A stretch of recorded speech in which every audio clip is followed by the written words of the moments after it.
پہلی حدیث مسند احمد کی 18596۔ سید نعمان بن بشیر بیان کرتے ہیں کہ رسول اللہ صلی اللہ علیہ وآلہ وسلم کے رازدار سیدنا حذیفہ بن یمان رضی اللہ عنہ نے فرمایا، مجھے عمرہ یعنی حکمرانوں کے بارے میں آپ صلی اللہ علیہ وآلہ وسلم کا خطبہ یاد ہے کہ رسول اللہ نے ارشاد فرمایا،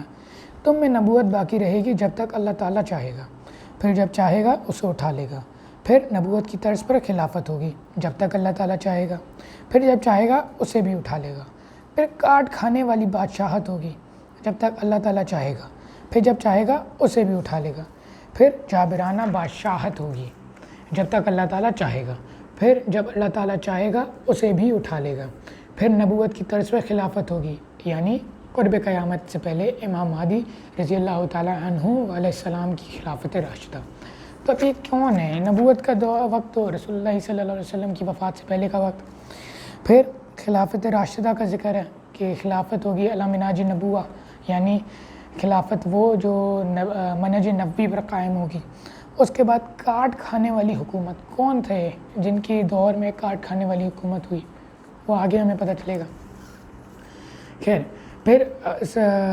سنن نسائی الکبریٰ کی 8155 نمبر حدیث ہے۔ سیدنا سعید تابعی رحمہ اللہ کا بیان ہے کہ رسول اللہ صلی اللہ علیہ وآلہ وسلم کے آزاد کردہ غلام سیدنا سفینہ رضی اللہ عنہ بیان کرتے ہیں کہ رسول اللہ نے ارشاد فرمایا،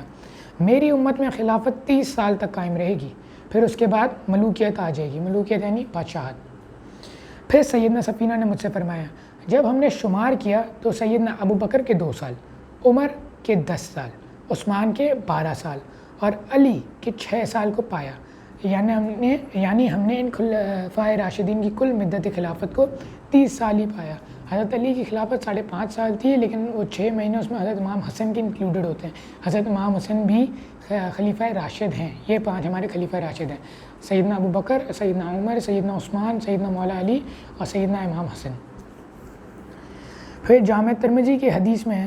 سیدنا جامع ترمذی کی 2226 نمبر حدیث یعنی 2226 نمبر حدیث میں ہے، سیدنا سفینہ نے بیان کیا کہ رسول اللہ صلی اللہ علیہ وآلہ وسلم نے ارشاد فرمایا، میری عمر میں خلافت 30 سال رہے گی، پھر اس کے بعد بادشاہت ہوگی۔ پھر سیدنا سفینہ نے فرمایا، سیدنا ابو بکر کی خلافت اور سیدنا عمر کی خلافت اور سیدنا عثمان کی خلافت اور پھر سیدنا علی کی خلافت بھی شمار کرو، ہم نے یہ تمام مدت کل 30 سال ہی پائی ہے۔ سید تابعی رحمہ اللہ فرماتے ہیں کہ میں نے سیدنا سفینہ سے عرض کیا کہ بنو امیہ کے لوگ تو سمجھتے ہیں کہ خلافت تو ان میں ہے، تو سیدنا سفینہ نے انتہائی غصے میں فرمایا، یہ بنو زرقہ یعنی نیلی آنکھوں والے، بنو امیہ کو یا بنو مروان کو اس طرح مخاطب کیا جاتا تھا، بنو زرقہ کہہ کہ ان کی نیلی آنکھیں ہوتی تھیں۔ یہ بنو زرقہ جھوٹ بولتے ہیں، بلکہ حق تو یہ ہے کہ یہ تو شرعی ترین حکومت کرنے والی ایک ملوکیت ہے،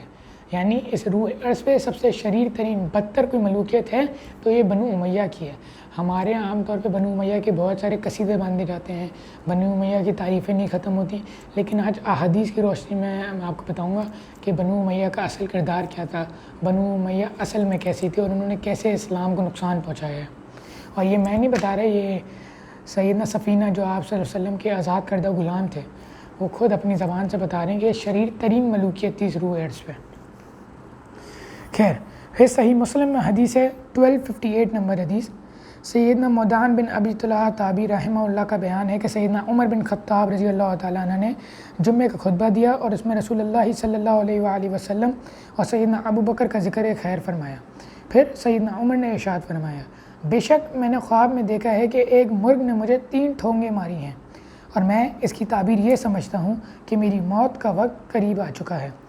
بعض لوگ مجھے یہ مشورہ دے رہے ہیں کہ میں کسی کو اپنا جانشین مقرر کر دوں، یعنی مرنے سے پہلے اپنا سکسیسر نامنیٹ کر دوں، لیکن میں ایسا کوئی ارادہ نہیں رکھتا، کیونکہ اللہ تعالیٰ اپنے دین کو برباد نہیں ہونے دے گا، نہ ہی اپنی خلافت کو اور نہ ہی اس ہدایت کو جسے اس نے اپنے رسول اللہ صلی اللہ علیہ وآلہ وسلم کو دے کر بھیجا۔ اگر میری موت جلدی ہو جائے تو میرا یہ حکم ہے کہ خلافت کا فیصلہ ان 6 افراد میں ہی طے پائے جانا چاہیے جن سے رسول اللہ صلی اللہ علیہ وآلہ وسلم اپنی وفات تک راضی تھے۔ ان 6 افراد کا نام آگے دوسری حدیث میں ہے، وہ میں ابھی سنا دیتا ہوں، وہ صحیح بخاری کی حدیث ہے۔ ویسے وہ 6 لوگ تھے، حضرت سیدنا علی،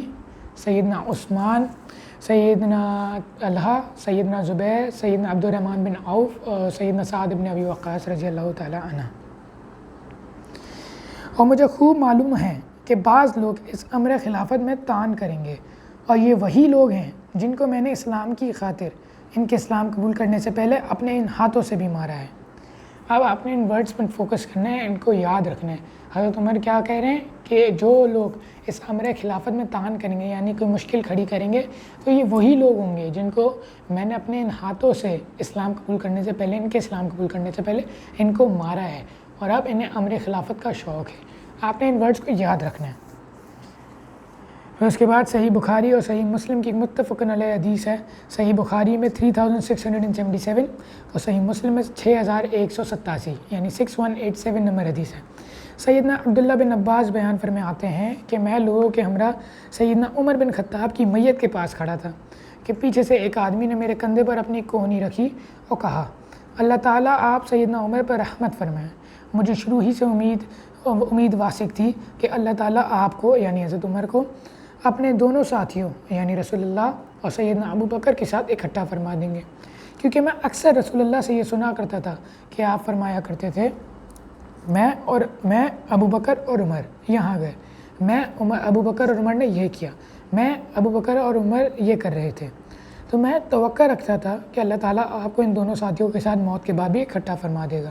سیدنا عبداللہ بن عباس کا بیان ہے، جب میں نے اس شخص کی طرف مڑ کر دیکھا تو وہ سیدنا علی ابن ابی طالب تھے، جو ان کی میت پہ، سیدنا عمر کی میت پہ ان کی تعریفیں کر رہے تھے۔ اور یہ خطبہ صرف صحیح مسلم صحیح بخاری میں نہیں ہے، یہ نہج البلاغہ میں بھی ہے جو اہل تشیع کی کتاب ہے، یہ اس میں بھی حضرت علی کا خطبہ نقل ہوا ہے۔ اگلی حدیث ہے صحیح بخاری کی۔ صحیح بخاری میں اس کا نمبر ہے 4108۔ سیدنا عبداللہ بن عمر بیان فرماتے ہیں کہ میں اپنی ہمشہرہ ام المؤمنین سیدہ حفصہ رضی اللہ عنہا کے پاس گیا، اس حال میں کہ ان کے بالوں سے پانی ٹپک رہا تھا۔ میں نے ان سے عرض کی، لوگوں کا معاملہ جو صورت اختیار کر گیا ہے آپ بخوبی اس سے واقف ہیں، میرا تو کوئی دخل اس امر خلافت اور اقتدار میں نہیں رہ گیا۔ ام المؤمنین نے فرمایا، تم ابھی جاؤ کیونکہ لوگ تمہارا انتظار کر رہے ہیں، اور مجھے ڈر ہے کہ تمہارے نہ جانے سے انتشار اور افتراق پیدا ہوگا۔ حضرت حفصہ جو تھیں رسول اللہ صلی اللہ علیہ وآلہ وسلم کی زوجہ تھیں، اور سیدنا عمر بن خطاب رضی اللہ عنہ کی بیٹی تھیں، اسی لحاظ سے وہ حضرت عبداللہ بن عمر کی بہن تھیں۔ تو حضرت عبداللہ بن عمر ان کے پاس گئے ایک دن، ان کو بتانے لگے کہ اس امر خلافت میں میرا کوئی دخل نہیں ہے، لیکن انہوں نے کہا کہ ابھی تم یہاں سے جاؤ، کیونکہ مسئلہ تحکیم کے بعد جو حضرت علی اور حضرت معاویہ کے بیچ میں طے پایا تھا، اس کے بعد پہلی دفعہ امیر شام حضرت امیر معاویہ جو ہیں وہ مدینہ آئے تھے اور وہاں پہ کوئی بیان کر رہے تھے۔ تو حضرت حفصہ نے بولا کہ بہتر ہے تم وہاں پہ چلے جاؤ، یہ حدیث کے الفاظ میں اپنی طرف سے کچھ نہیں بولا، وہاں تم چلے جاؤ اس سے پہلے کہ وہاں کوئی انتشار پیدا ہو۔ تو ام المومنین سیدہ حفصہ رضی اللہ عنہ نے با اصرار انہیں بھیج کر ہی چھوڑا، انہیں وہاں بھیج دیا۔ چنانچہ سب لوگ متفرق ٹکڑیوں میں بیٹھ گئے، تو حضرت معاویہ بن ابی سفیان وہاں مدینہ شریف میں خطبہ دیا اور کہا، جو کوئی اس امر خلافت و اقتدار میں بولنا چاہتا ہے تو وہ ذرا سر اٹھائے، یقیناً ہم اس کے اور اس کے باپ سے بھی زیادہ خلافت کے ایک حقدار ہیں اور مستحق ہیں، نعوذ باللہ۔ راوی حدیث حبیب بن مسلمہ تابعی نے بعد میں سیدنا عبداللہ بن عمر سے پوچھا، اے سیدنا عبداللہ بن عمر، پھر آپ نے ان حضرت معاویہ کو کیوں جواب نہیں دیا؟ اس سے ہمیں پتہ چلتا ہے کہ تابعی نے جب حضرت عمر سے سوال حضرت عبداللہ بن عمر سے پوچھا تو حضرت امیر معاویہ جس سے بات کرنا چاہ رہے تھے اس خطبے میں، جس کو ایڈریس کرے تھے، وہ حضرت عبداللہ بن عمر ہی تھے، اور وہ ان سے کہہ رہے تھے کہ میں تم سے اور تمہارے باپ سے زیادہ خلافت کا حقدار ہوں۔ ٹھیک ہے، اب آگے جواب سنیں۔ سیدنا عبداللہ بن عمر نے فرمایا، میں نے ارادہ کیا تھا کہ اسی وقت اپنی گھونٹ کھولوں اور حضرت معاویہ کو جواب دوں کہ اس امر خلافت کا تم سے بڑھ کر حقدار تو وہ ہے جس نے تم سے اور تمہارے باپ سے اسلام کی خاطر جنگ کی تھی۔ یعنی کون؟ یعنی یا تو سیدنا علی یا پھر سیدنا عبداللہ بن عمر، وہ کیوں دونوں؟ کیونکہ یہ لوگ اسلام لائے ہیں فتح مکہ پہ، حضرت امیر معاویہ وغیرہ فتح مکہ ہونے کے بعد یہ زبردستی اسلام لائے تھے،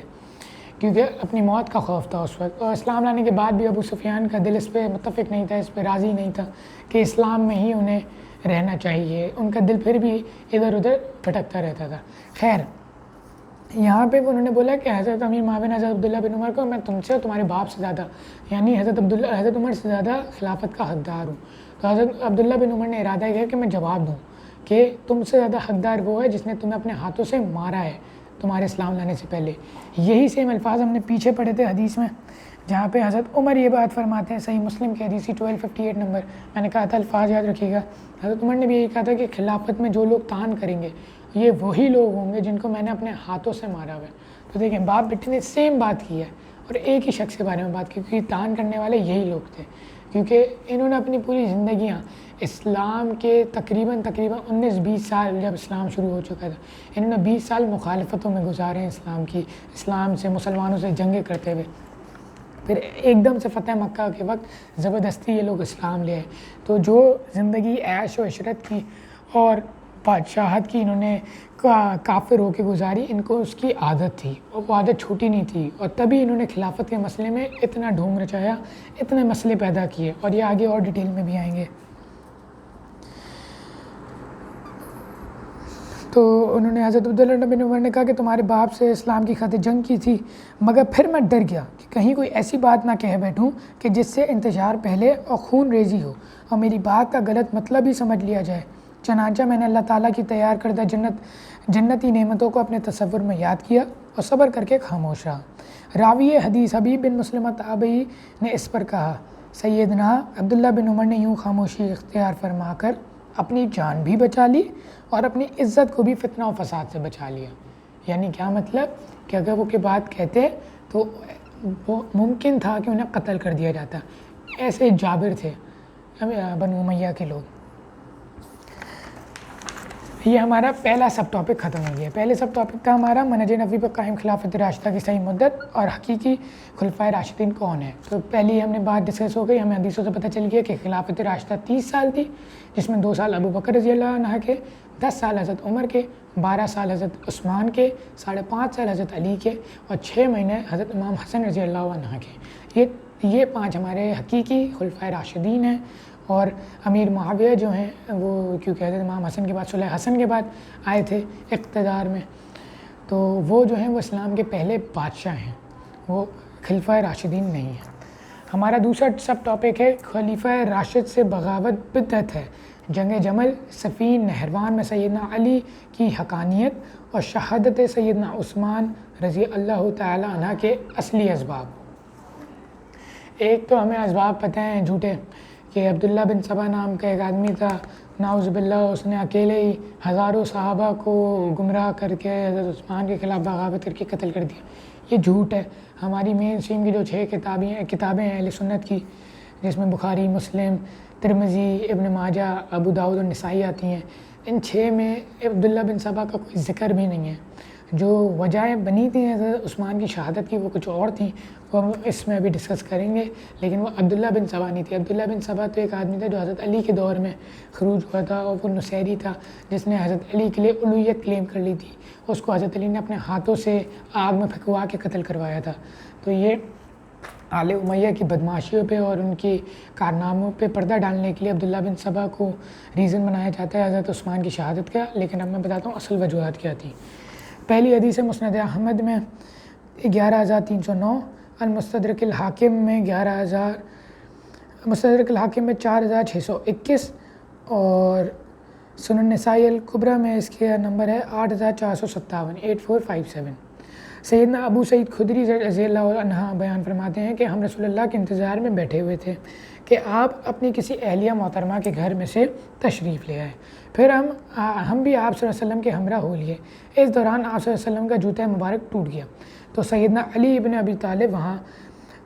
حضرت علی ابن ابی طالب اس مبارک جوتے کی مرمت کرنے کی وجہ سے پیچھے رہ گئے، اور ہم رسول اللہ کے ہمراہ چلتے رہے، یہاں تک کہ آپ سیدنا علی کے انتظار میں رک گئے اور ہم بھی ان کے ساتھ ٹھہر گئے۔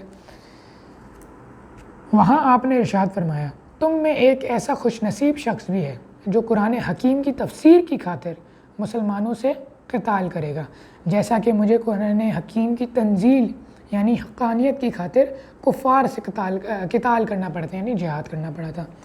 یہ سن کر ہم شوق سے آپ کی طرف متوجہ ہوئے، کیونکہ ایک بڑی ایک شرف کی بات تھی کہ رسول اللہ کے بہاف پہ، آن دا بہاف آف رسول اللہ صلی اللہ علیہ وآلہ وسلم، مسلمانوں میں سے کوئی ایک دوسرے مسلمانوں کے خلاف جہاد کرے گا رسول اللہ کی طرف سے، کیونکہ رسول اللہ اس وقت دنیا میں موجود نہیں ہوں گے۔ اور وہ کیوں کرے گا؟ قرآن کی تفسیر کی خاطر، جس طرح رسول اللہ نے قتال کیا تھا کفار کے خلاف قرآن کی تنزیل کی خاطر۔ یہ سن کر ہم سب شوق سے آپ کی طرف متوجہ ہوئے، اس امید سے کہ شاید میں ہی وہ خوش نصیب ہوں، اور اس وقت ہمارے درمیان سیدنا ابو بکر اور سیدنا عمر بھی موجود تھے۔ تو سیدنا ابو بکر نے عرض کی انا رسول اللہ، تو آپ صلی اللہ علیہ وسلم نے فرمایا لا، جبکہ آپ صلی اللہ علیہ وسلم کی بالکل عادت نہیں تھی کہ آپ صلی اللہ علیہ وسلم کسی بات پہ بھی لا یعنی نہیں کہتے تھے۔ حضرت ابو بکر نے بولا انا یا رسول اللہ، تو حضرت آپ صلی اللہ علیہ وسلم نے فرمایا نہ۔ پھر حضرت عمر نے بولا انا یا رسول اللہ، تو آپ صلی اللہ علیہ وسلم نے بولا نہ۔ پھر آپ صلی اللہ علیہ وسلم نے ارشاد فرمایا نہیں، تم میں سے کوئی بھی ایسا شخص نہیں، بلکہ یہ تو وہ خوش نصیب ہے جو میرے جوتے گھاٹنے میں اس وقت مصروف ہے، یعنی مولا علی علیہ السلام۔ چنانچہ ہم سب سیدنا علی کی طرف دوڑے اور ان کے پاس بھاگے، ان کے پاس پہنچ کے ہم نے یہ بشارت دی۔ تو مولا علی نے اپنا سر اوپر کر کے اپنا سر اوپر کر کے مسکرا دیے، جس سے ہمیں معلوم ہوا کہ مولا علی کو ان باتوں کا پہلے سے معلوم ہے، یعنی رسول اللہ اپنے انڈر ان کو پہلے سے ٹرین کر رہے ہیں آگے والے انفارچونیٹ ایونٹس کے لیے، آگے جو ہو سکتے، کیونکہ رسول اللہ کو تو علم غیب اللہ کی طرف سے معلوم تھا، جو غیب کی خبریں تھیں، جو آگے کیا کیا ہو سکتا ہے اور آگے کیا کیا ہونے والا تھا، رسول اللہ کو اللہ بتا چکا تھا۔ اس کے لیے اللہ تعالیٰ رسول اللہ جو ہیں وہ مولا علی کو تیار کر رہے تھے، کیونکہ رسول اللہ کے بہاف پہ مولا علی نے آگے جنگیں کرنی تھی۔ کون سی جنگیں؟ جمل، صفین، نہروان۔ اگلی حدیث صحیح بخاری کی ہے، اس میں صحیح بخاری کا نمبر 7100۔ اب یہ جمل کا ذکر ہو رہا ہے، جنگ جمل کا۔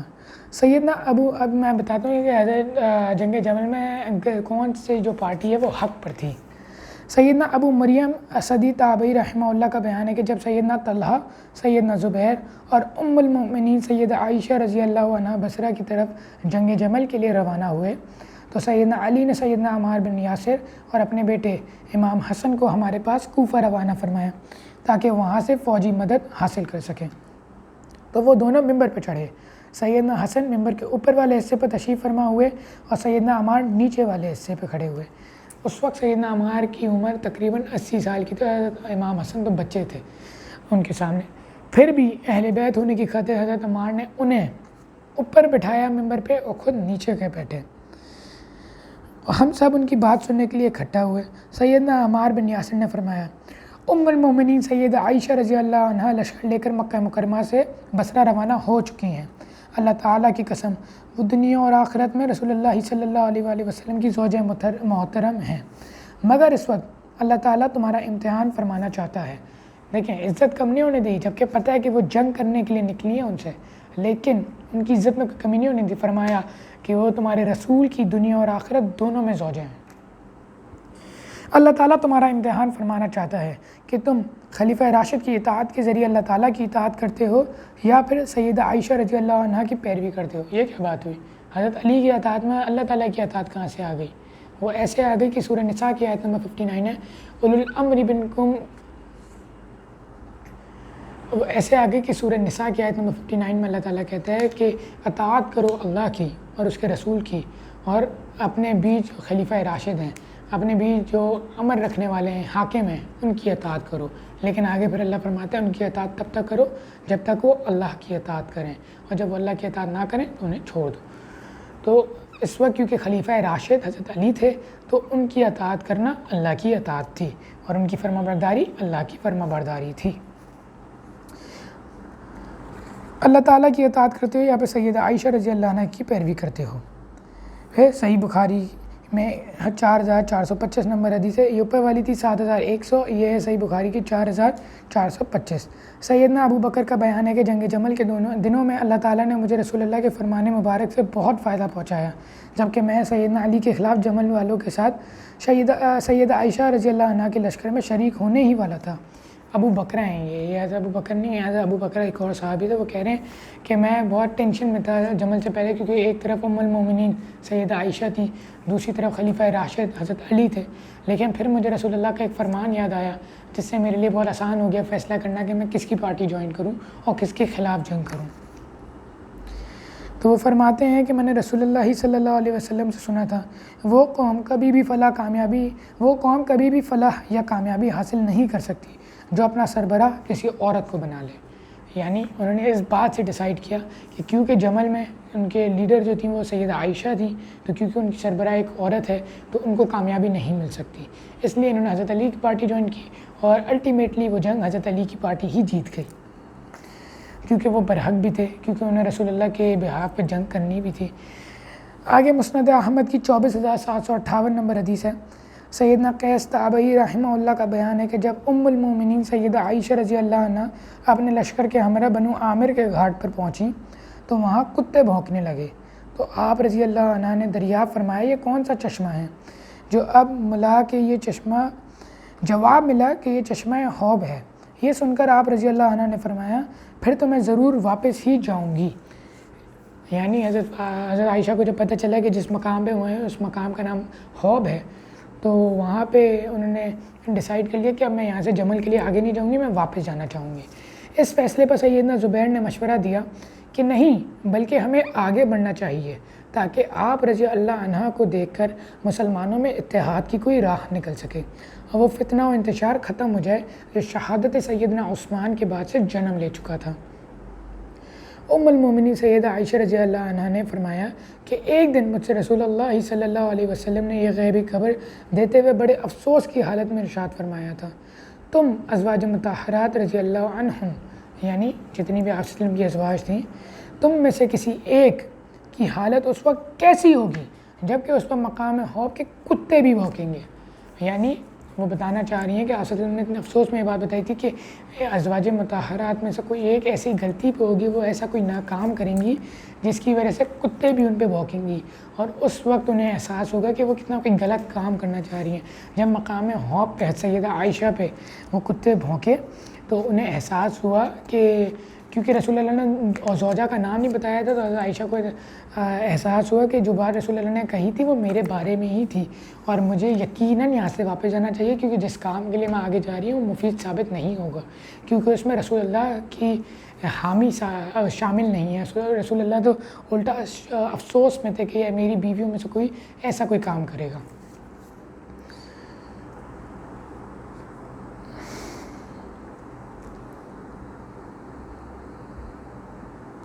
اس کے بعد المصنف ابن ابی شیبہ اور فضائل صحابہ میں المصنف ابن ابی شیبہ میں 38976 نمبر حدیث ہے، یعنی 38,976 نمبر حدیث،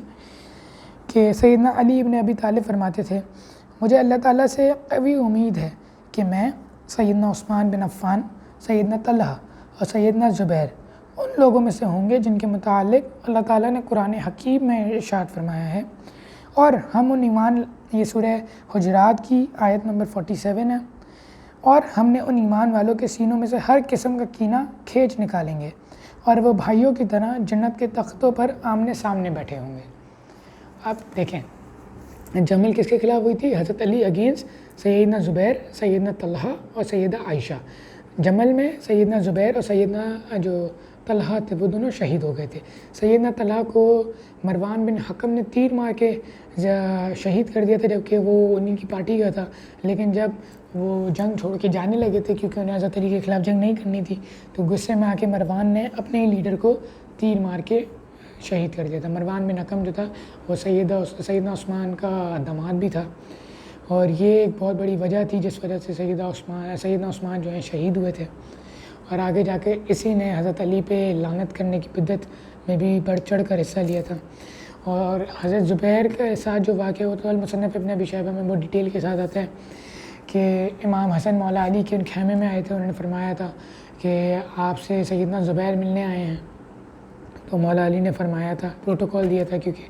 حضرت زبیر جو تھے وہ ان کی کزن بھی تھے حضرت علی کے سگے، ان کی پھپھو کے بیٹے تھے. تو حضرت علی نے حضرت امام حسن سے فرمایا تھا کہ حسن رک جاؤ، زبیر سے میں خود بات کرنے جاؤں گا. تو حضرت زبیر تو جنگ کے ارادے سے باہر آئے تھے. تو حضرت علی جب باہر نکلے تو حضرت علی نے فرمایا کہ اے زبیر، تمہیں وہ دن یاد ہے کہ تم مجھ سے بہت لاڈ اور پیار فرما رہے تھے، لیکن تم نے رسول اللہ نے پھر آ کے تم سے کہا تھا کہ زبیر آج تو تم علی سے بہت محبت دکھا رہے ہو، لیکن ایک وقت آئے گا کہ تم علی کے سامنے تلوار لے کے کھڑے ہو جاؤ گے اور تم اس وقت ظالم ہوگے. اور تو نے کہا تھا اس وقت زبیر کہ یا رسول اللہ میں علی کے خلاف تلوار لے کے کھڑے ہو جاؤں گا، اور آپ نے فرمایا تھا ہاں، اور اس وقت تم ظالم ہوگے. جب یہ بات حضرت علی نے حضرت زبیر کو یاد دلائی تھی تو وہ شرمندگی کے مارے کھڑے بھی نہیں ہو پائے تھے، اور انہوں نے تہیہ کر لیا تھا، انہوں نے اپنے آپ سے ڈیسائیڈ کر لیا تھا کہ میں جنگ میں حصہ نہیں لوں گا۔ وہ جنگ چھوڑ کے جانے لگے تھے، لیکن پیچھے سے حضرت علی کے ساتھیوں میں سے ایک ساتھی نے ان کا سر قلم کر کے ان کا سر حضرت علی کے سامنے رکھ دیا تھا، جس پر حضرت علی نے فرمایا تھا کہ جس نے زبیر کو قتل کیا ہے میں اسے جہنم کی بشارت دیتا ہوں، کیونکہ میں نے خود رسول اللہ سے سنا ہے کہ زبیر جنتی ہے۔ یعنی جنگ کرنے آئے ہوئے ہیں لیکن ان کی عزت میں کمی نہیں ہونے دی حضرت علی نے،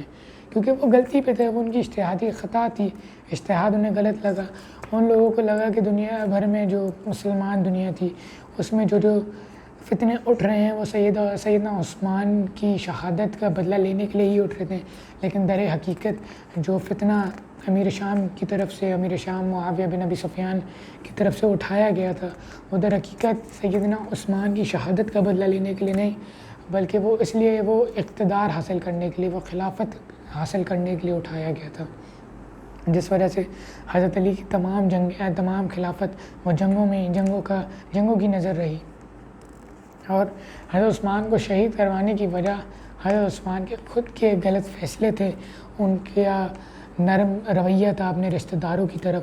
اور ان کا غلط رویہ تھا، باعث شہادت بنا، باعث بغاوت بنا،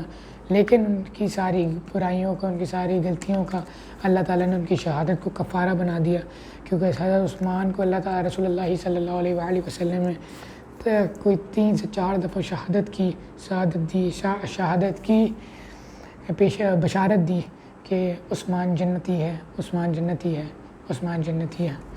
تو جب حضرت علی نے دعا کی نا مصنف ابن ابی شیبہ میں کہ میں امید کرتا ہوں طلحہ، زبیر، عثمان اور میں ہی وہ لوگ ہوں گے جن کے لیے سورہ حجرات میں اللہ تعالیٰ نے فرمایا ہے کہ ہم ان کے دلوں سے کینہ نکال دیں گے اور یہ تختوں پہ آمنے سامنے بیٹھے ہوں گے، تو حضرت علی چاہتے تھے کہ جو بھی ہمارے بیچ میں ڈس ایگریمنٹس تھی اور ڈفرینس آف اوپینین تھا وہ اللہ تعالیٰ انشاءاللہ جنت میں دور کر دے گا، کیونکہ اللہ تعالیٰ حضرت علی جو ہے وہ خود بھی انہیں جنتی سمجھتے تھے۔ لیکن حضرت معاویہ کے ساتھ یہ معاملہ نہیں تھا، وہ میں آگے بتاتا ہوں۔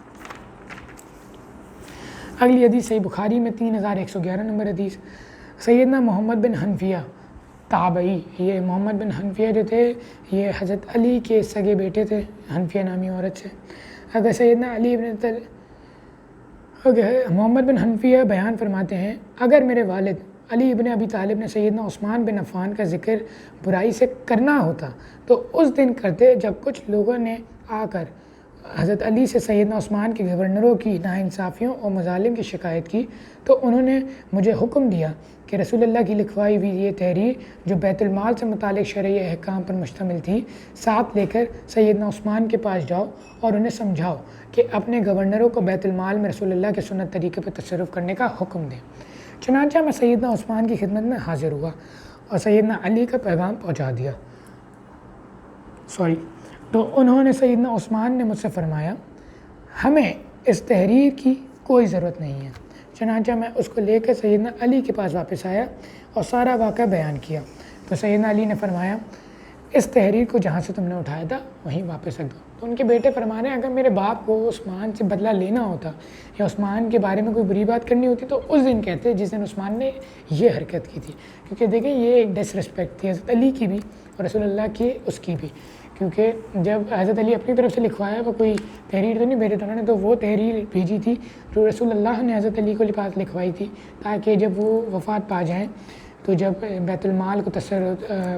بانٹنے کا وقت آئے تو اس میں کوئی معاملات پیش نہ آئیں، کوئی تکلیفیں پیش نہ آئیں اور جو بھی خلیفہ وقت ہو ان کی مدد ہو سکے، لیکن حضرت عثمان نے نہیں لیا، واللہ عالم کیوں۔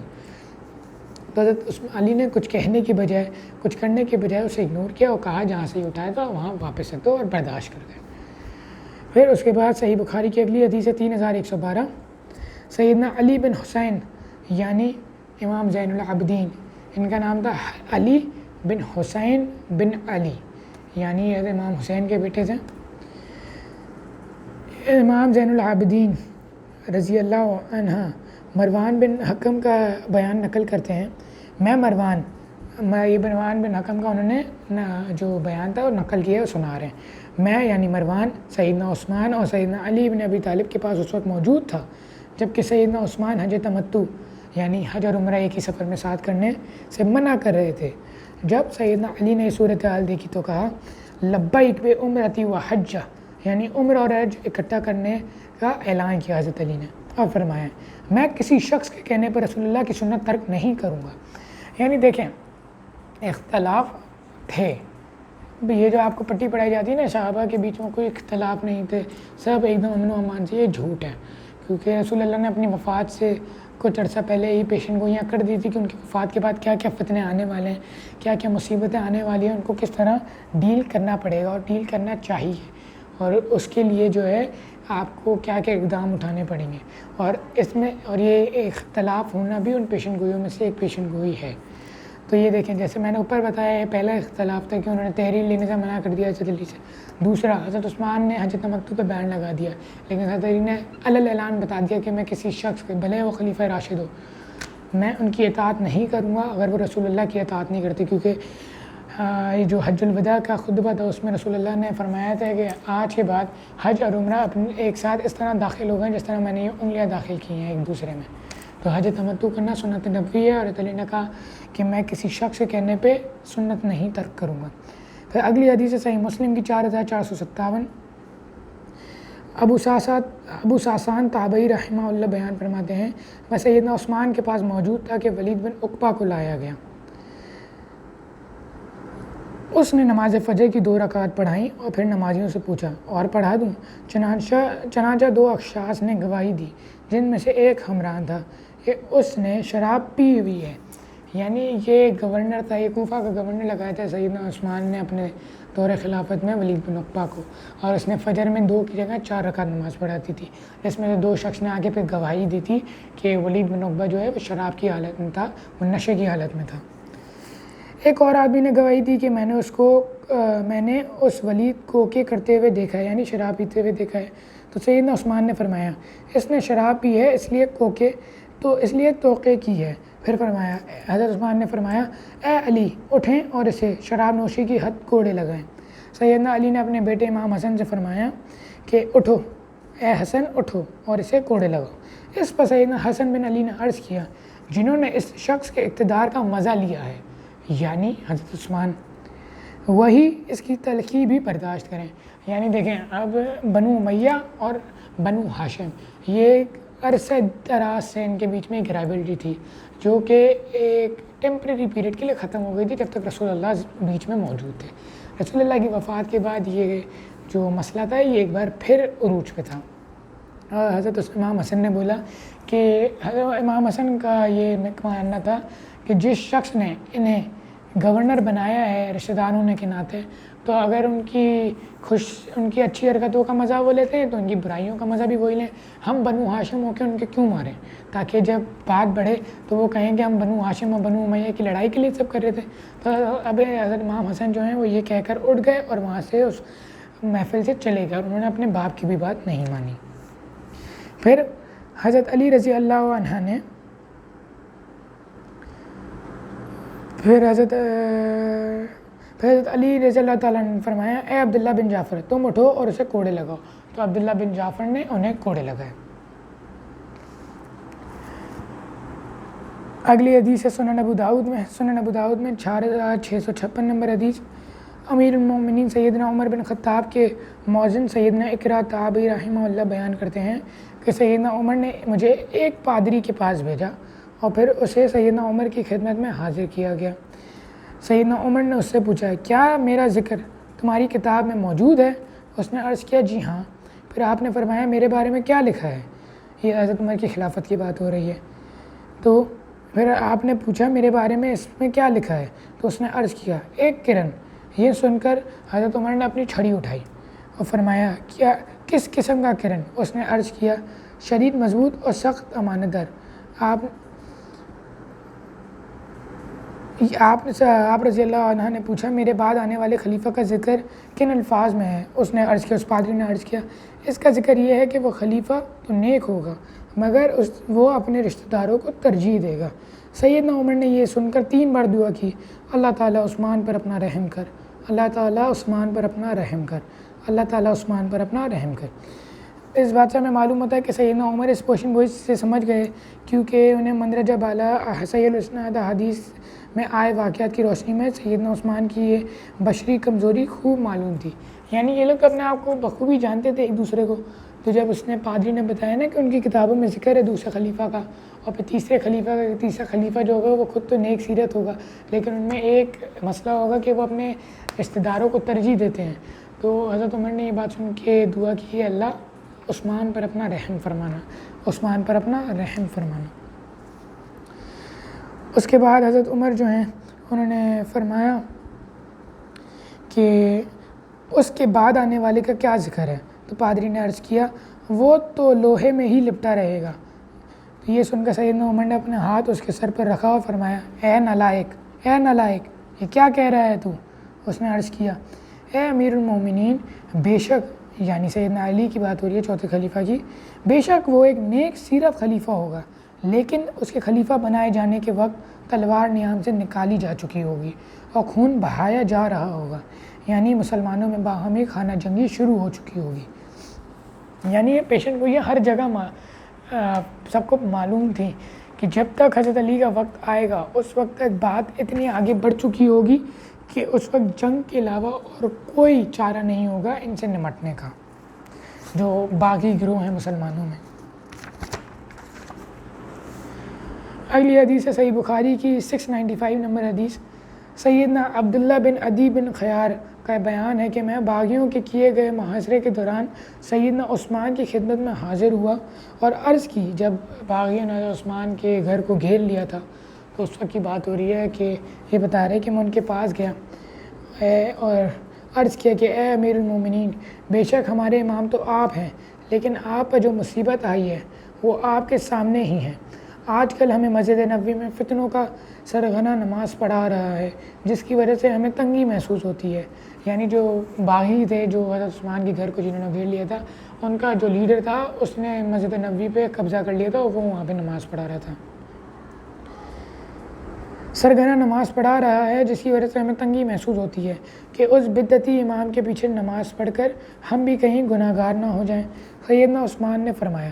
نماز لوگوں کے اعمال میں سے سب سے بہترین عمل ہے، اس لیے جب لوگ کوئی اچھا عمل کرے تو تم بھی ان بدعتیوں اور باغیوں کے ساتھ شریک ہو جاؤ، اور جب وہ برائی کرنے لگیں تو ان سے علیحدہ ہو جاؤ۔ اس حدیث سے ہمیں یہ بھی معلوم ہوتا ہے کہ آپ کسی کو کچھ بھی مانیں، کتنا بدعتی کہیں، کچھ بھی کہیں، نماز بہرحال ان کے پیچھے ہو جائے گی۔ یعنی بریلوی، کیونکہ اب دیکھیں بریلوی، دیوبندی، اہل حدیث، شیعہ، اب ہم باغیوں جیسے تو نہیں ہیں نا، خوارج جیسے تو نہیں ہیں نا، کیونکہ یہاں پہ عثمان کا فتویٰ موجود ہے کہ اگر وہ نیک کام کر رہے ہیں، وہ اگر اللہ کی طرف پکارتے ہیں، شرک نہیں کر رہے ہیں، توحید پہ قائم ہیں، تو ان کے پیچھے نماز جائز ہے۔ یہاں ہمارے یہاں کہا جاتا ہے کہ اہل حدیثوں کے پیچھے نماز نہیں پڑھو، وہ کیونکہ مشرک ہیں، بریلویوں کے پیچھے نہ پڑھو، یہ ہیں وہ ہیں، فلانا ڈمکانا۔ تو بس بتانے کا مقصد یہ کہ حضرت عثمان کے فتوے کے ذریعے میں معلوم ہوتا ہے کہ ہر کسی کے، ہر مسلمان کے پیچھے نماز ہو جائے گی۔ جامع ترمذی میں 3711 نمبر حدیث ہے۔ سیدنا ابو سہلہ تابعی رحمہ اللہ کا بیان ہے کہ سیدنا عثمان بن عفان نے محاصرے والے دن فرمایا رسول اللہ نے مجھ سے مصیبت کے وقت صبر کرنے پر ایک عہد لیا تھا، جس پر میں صبر کے ساتھ کاربند ہوں۔ اب دیکھیں حضرت عثمان شہید کیسے ہوئے تھے؟ جب باغیوں نے ان کو بنا لیا تھا نا، اپنا ان کا گھر کو گھیر لیا تھا، تو ان کی ایک ڈیمانڈ تھی کہ مصر کا جو گورنر ہے وہ ان کو ہونا چاہیے، حضرت ابو بکر کے بیٹے ہیں محمد بن ابی بکر، لیکن حضرت ابو بکر سے 2 سال کے تھے، محمد بن ابی بکر جو سید عائشہ کے بھائی بھی ہیں، اسے 2 سال کے تھے جب حضرت ابو بکر وفات پا گئے تھے۔ تو پھر سید ابو بکر کی جو زوجہ تھیں، جو ان کی بیوہ تھیں، ان سے حضرت علی نے شادی کر لی تھی، اور پھر 2 سال کی عمر سے ان کی وفات تک، ان کے بڑے ہونے تک حضرت محمد بن ابو بکر کی پرورش جو ہے وہ حضرت علی نے اپنے ہاتھوں سے کی تھی، تو ان کے لیے ایک بیٹے کے مانند تھے۔ تو لوگ چاہتے تھے کہ مصر کا گورنر جو ہے وہ حضرت محمد بن ابی بکر کو بنا دیا جائے، اور حضرت عثمان جو ہیں وہ اس بات پر راضی بھی ہو گئے تھے، اور انہوں نے اس گروہ کو اس خط کے ساتھ واپس بھی بھیج دیا تھا مصر کی طرف کہ آپ جو ہیں اس گورنر کی طرف خط لے کے بھیج دیا تھا محمد بن ابی بکر اور ان کے ساتھیوں کو کہ وہ معزول ہو جائے اور محمد بن ابی بکر کو اپنی جگہ گورنر اختیار کر لے۔ لیکن جب یہ لوگ واپس جا رہے تھے تو انہیں انہوں نے دیکھا تھا کہ 2 شخص اور جو ہیں وہ جلدی سے رواں دواں تھے مصر کی جانب، تو محمد بن ابی بکر کے قافلے نے ان 2 لوگوں کو پکڑ لیا تھا، اور ان کے پاس سے ایک چٹھی برآمد ہوئی تھی، اور چٹھی میں لکھا ہوا تھا کہ محمد بن ابی بکر اور ان کے ساتھی جب مصر پہنچے تو ان کو قتل کر دینا، اور اس پہ حضرت عثمان کی مہر بھی لگی ہوئی تھی اس چٹھی پہ۔ تو ان لوگوں کو لگا کہ حضرت عثمان نے ان کے ساتھ ڈبل پلے کیا ہے، ڈبل گیم کھیلا ہے، کہ ان کو بول دیا کہ ہم محمد بن ابی بکر کو گورنر بنا دیں گے، اور وہاں سے ایک سیکرٹ میسج بھی بھجوا دیا کہ محمد بن ابی بکر اور ان کے ساتھی کو قتل کر دو۔ تو یہ لوگ مصر جانے کے بجائے غصے میں واپس حضرت عثمان کی طرف دوڑ گئے، اور اصل میں یہ جو چٹھی تھی حضرت عثمان نے نہیں لکھی تھی، یہ بلکہ مروان بن حکم نے ہی لکھی تھی، اور اس میں مہر بھی مروان بن حکم نے ہی لگائی تھی۔ اور اس لیے میں کہتا ہوں کہ حضرت عثمان کی شہادت کی وجہ ان کے اپنے لوگ بنو امیہ کے لوگ بنے تھے، نہ کہ عبداللہ بن سبا۔ ان کی کچھ اجتہادی غلطیاں تھیں جو انہوں نے کی، جیسے کہ اپنے رشتہ داروں کو گورنر لگانا۔ جب تک حضرت عمر خلیفہ تھے وہ ہر 4 سال میں گورنر جو تھے وہ تبدیل کیا کرتے تھے، لیکن حضرت عثمان میں یہ کمی تھی انسان ہونے کے ناطے کہ ان میں اپنے رشتہ داروں کے لیے ان کا دل جو تھا بہت نرم تھا، تو وہ اچھی پوسٹ پہ اپنے رشتہ داروں کو انہیں لگایا ہوا تھا، جس وجہ سے جو نظام تھا، جو اسٹرکٹ نظام حضرت عمر لے کے چل رہے تھے وہ ٹوٹ چکا تھا، اور اب جو ہے کرپشن وغیرہ بہت کھلے عام شروع ہو گئی تھی، اسلامی نظام ہلکے ٹوٹ رہا تھا۔ دیکھیں ہمیں جمل کا پتہ چل گیا، جمل کی ہم نے پہلے بات کر لی تھی کہ جمل میں حضرت علی برحق کیوں تھے، کیونکہ حضرت زبیر کو بھی آپ صلی اللہ علیہ وسلم کی بات یاد آ گئی تھی کہ آپ صلی اللہ علیہ وسلم نے انہیں ظالم کہا تھا جس وقت وہ حضرت علی کے خلاف تلوار اٹھیں گے، یعنی حضرت علی حق پر تھے۔ اور اب ہم بات کرتے ہیں صفین کی۔ صفین میں سب سے پہلی حدیث صحیح بخاری کی 2812 نمبر حدیث ہے۔ سیدنا اکرمہ تابعی رحمہ اللہ کا بیان ہے کہ سیدنا عبداللہ بن عباس نے مجھے اور اپنے بیٹے سیدنا علی بن عبداللہ بن عباس تابعی رحمہ اللہ کو حکم دیا کہ تم دونوں سیدنا ابو سعید خدری کے پاس جاؤ اور ان سے ان کی والی حدیث سنو۔ چنانچہ جب ہم ان کے پاس گئے تو وہ اور ان کا بھائی اپنے باغ کو سیراب کر رہے تھے۔ ہمیں دیکھ کر وہ قریب آ گئے اور گوٹ لگا کر دل جمعی کے ساتھ بیٹھ گئے، اور پھر سیدنا ابو سعید خدری نے ہم سے بیان فرمایا، ہم لوگ مسجد نبوی کی تعمیر کے لیے اینٹیں ایک ایک کر کے اٹھا رہے تھے، جبکہ سیدنا عمار بن یاسر اپنے شوق اور جذبے کے باعث ایک کی بجائے 2 اینٹیں اٹھا کر لا رہے تھے۔ اسی دوران اللہ کے نبی صلی اللہ علیہ وآلہ وسلم نے جب سیدنا عمار کے پاس سے گزرے تو اپنے مبارک ہاتھوں سے ان کے سر مبارک سے گرد اور مٹی جھاڑتے ہوئے ارشاد فرمایا، افسوس ہے ابن سمیہ، افسوس عمار کی کم بختی، اسے ایک باغی گروہ قتل کرے گا۔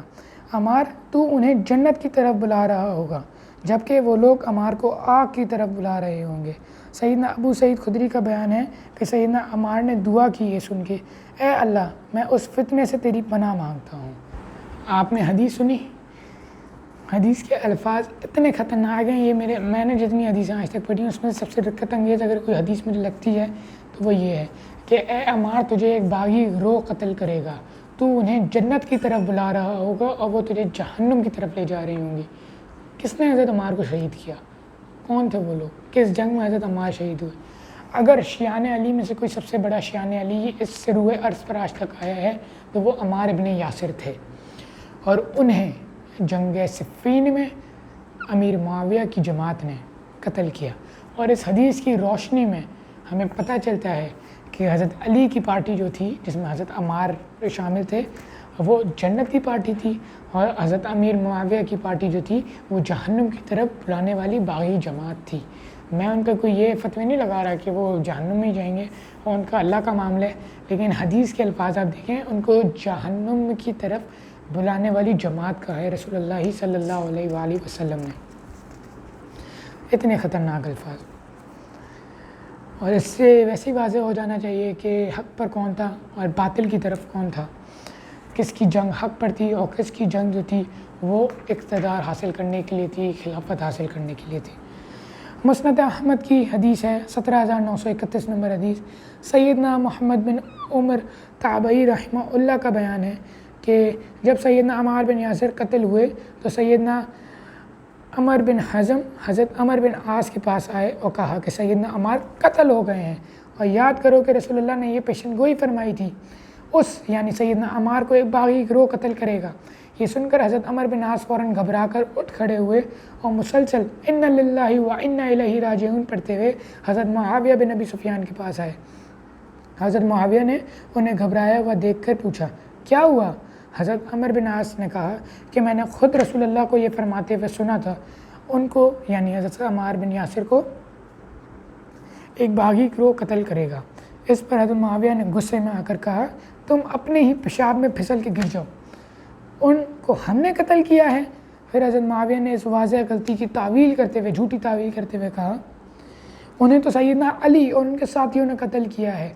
کہ ان کو اپنے ساتھ لائے اور لا کر ہمارے نیزوں کے آگے ڈال دیا، نعوذ باللہ۔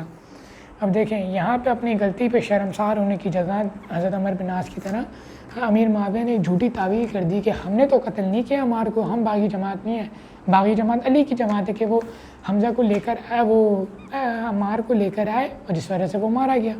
یہ بات جب حضرت علی کے کانوں تک پہنچی تھی، مصنف ابن ابی شیبہ میں صحیح سند کے ساتھ آتا ہے، تو حضرت علی نے فرمایا تھا اچھا اگر عمار کا قاتل میں ہوں تو پھر حمزہ بن عبد المطلب کے قاتل رسول اللہ ہیں، کیونکہ نہ ہی رسول اللہ حمزہ کو احد میں لے کے جاتے نہ ہی حمزہ قتل ہوتا۔ تو یہاں پہ حضرت علی نے ان کو جواب دیا تھا اور بہت ہی لاجیکل جواب تھا ان کی جھوٹی تعویلات کو دور کرنے کے لیے۔ پھر اب یہ ایک اور رکت انگیز احادیث ہے جس سے آپ کو پتہ چلے گا کہ صفین میں حق پر کون تھا اور باطل کی طرف کون تھا۔ صفین میں کیونکہ جو دو مین لیڈز تھے امیر معاویہ تھے اور وہ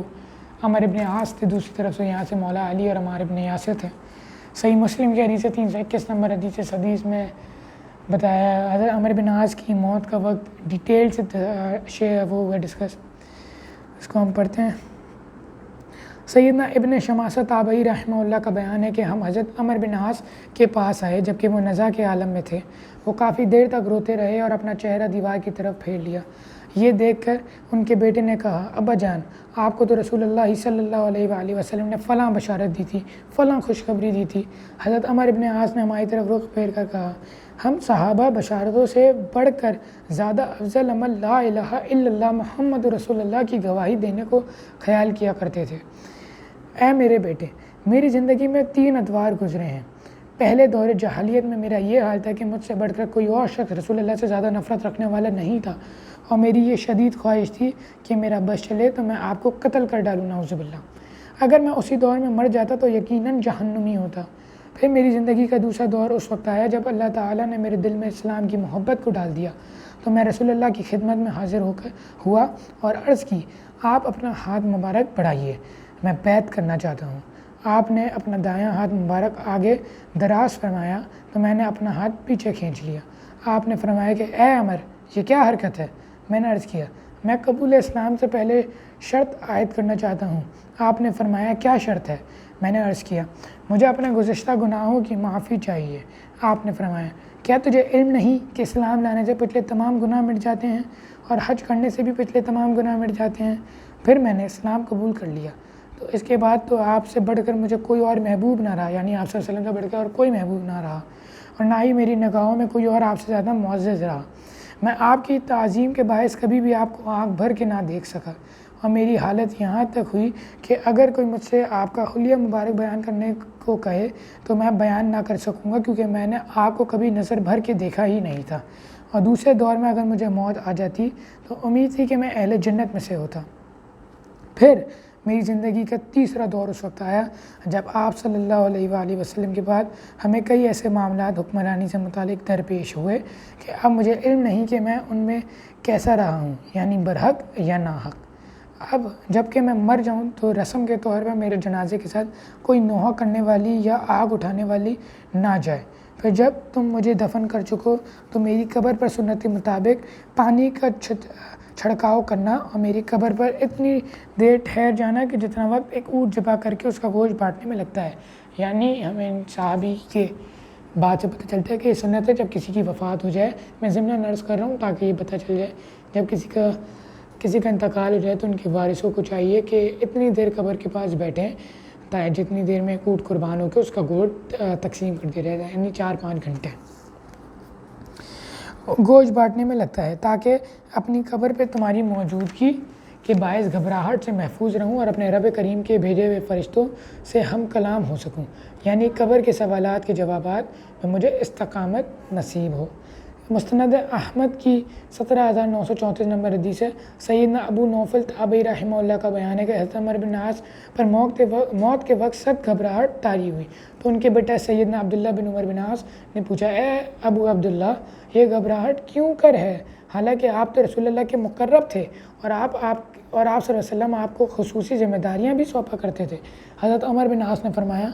ہاں بیٹا، یہ سب کچھ تو تھا، لیکن میں تمہیں اپنے دل کی اصل بات بتاتا ہوں۔ اللہ تعالیٰ کی قسم مجھے یہ معلوم نہیں ہے آپ کی یہ نوازش محبت کی بنا پر تھی یا میری تالیف قلب یعنی دلجوئی کے لیے تھی۔ البتہ میں تمہیں گواہی دے کر ان دو خوش قسمت افراد کے بارے میں بتاتا ہوں کہ جن سے رسول اللہ تا حیات راضی رہے، یعنی اپنی وفات تک۔ پہلے سیدہ سمیہ رضی اللہ عنہ کے بیٹے سیدنا عمار بن یاسر اور دوسرا سیدہ ام عبد رضی اللہ عنہ کا بیٹا سیدنا عبداللہ بن مسعود رضی اللہ عنہ۔ پھر جب حضرت عمر بن عاص اپنی بات مکمل کر چکے تو انہوں نے اپنا ہاتھ اپنی ٹھڈی کے نیچے رکھا اور اس کے اللہ تعالیٰ تو نے ہمیں حکم دیا لیکن ہم نے اس تیرے حکم کو چھوڑ دیا، اور تو نے ہمیں کچھ کاموں سے منع کیا لیکن ہم وہی کام کر گزرے، تیری مغفرت کے بغیر کوئی چارہ نہیں۔ سیدنا عبداللہ بن عمر بن عاص کا بیان ہے، حضرت عمر بن عاص بس اسی دعا کی تکرار کرتے رہے یہاں تک کہ کچھ دیر بعد آپ کا انتقال ہو گیا۔ پھر مسند احمد کی 6,538 نمبر حدیث ہے کہ ایک تابعی رحمہ اللہ کا بیان ہے کہ میں حضرت معاویہ بن ابی سفیان کے پاس تھا کہ اچانک وہاں دو آدمی سیدنا عمار بن یاسر کے کٹے ہوئے سر کو لیے جھگڑتے آئے۔ ان میں سے ہر ایک کا یہی دعویٰ تھا کہ میں نے اسے قتل کیا ہے، نعوذ باللہ من ذالک۔ یہ منظر دیکھ کر سیدنا عبداللہ بن عمر بن عاص نے فرمایا،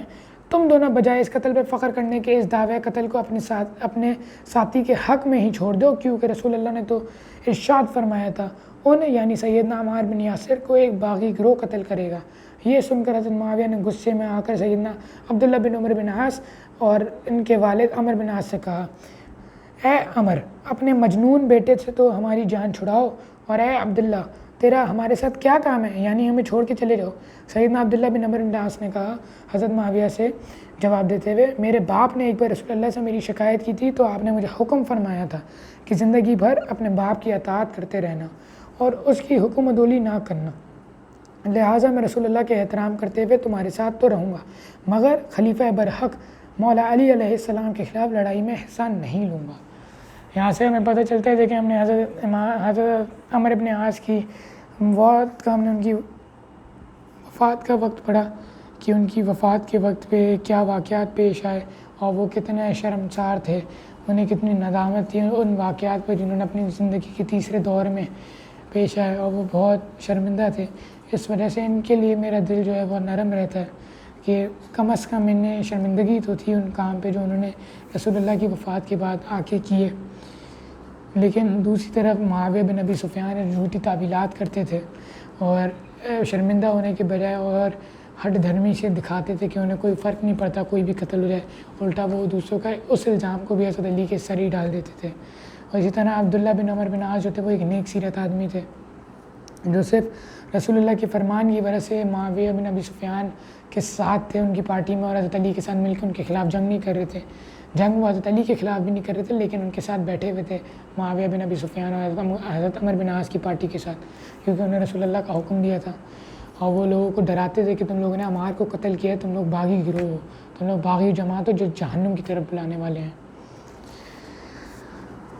امام بدر الدین عینی حنفی رحمہ اللہ جو المتوفیٰ 855 ہجری ہیں، وہ لکھتے ہیں کہ امام کرمانی رحمہ اللہ نے کہا کہ سیدنا علی اور حضرت معاویہ دونوں ہی مجتہد، زیادہ سے زیادہ یہ ہے کہ حضرت معاویہ کو اجتہاد میں خطا لاحق ہوئی گئی، ان کو 1 اجر ملے گا جبکہ سیدنا علی کو 2 اجر ملیں گے۔ اس دعوے پر امام بدر الدین عینی حنفی رحمہ اللہ کہتے ہیں، میں کہتا ہوں کہ حضرت معاویہ کی خطا کو اجتہادی خطا کیسے کہہ دیا جائے اور ان کے اجتہاد پر کیا دلیل ہے، حالانکہ ان کو یہ حدیث جو صحیح بخاری اور صحیح مسلم کے حوالے سے اوپر گزر چکی ہے، پہنچ چکی تھی، جس میں رسول اللہ نے یہ فرمایا، افسوس ابن سمیہ کو ایک باغی جماعت قتل کرے گی، اور ابن سمیہ عمار بن یاسر ہیں اور ان کو حضرت معاویہ کے گروہ نے جنگ صفین میں قتل کیا،